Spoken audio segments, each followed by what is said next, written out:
Witam wszystkich. Przedstawiamy kolejny tutorial firmy Autodoc przedstawiający wymianę części samochodowych. Na tym filmiku pokażemy Tobie, jak samodzielnie wymienić łącznik stabilizatora tylnego w Volkswagen Golf 5.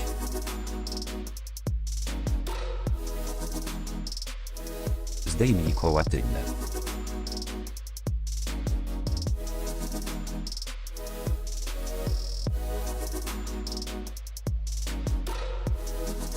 Użyj bitu numer 5 oraz klucza płaskiego numer 17.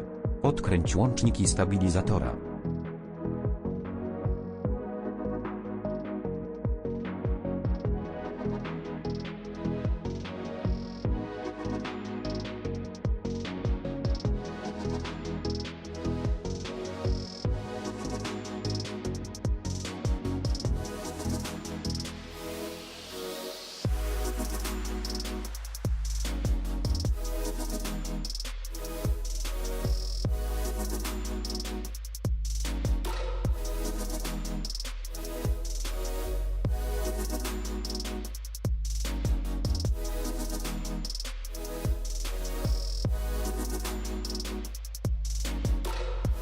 Wyjmij złącze ze stabilizatora.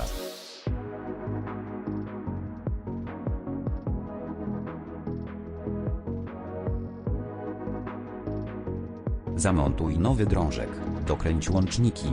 Użyj bitu numer 5 oraz klucza płaskiego numer 17.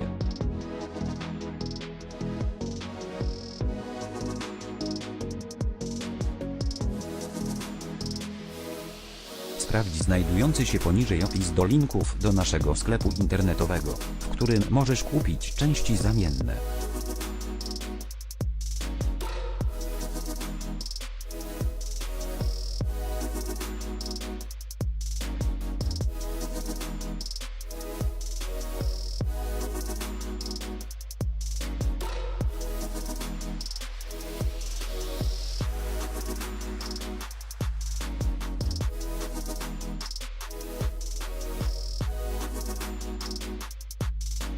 Dziękujemy za obejrzenie naszego tutorialu.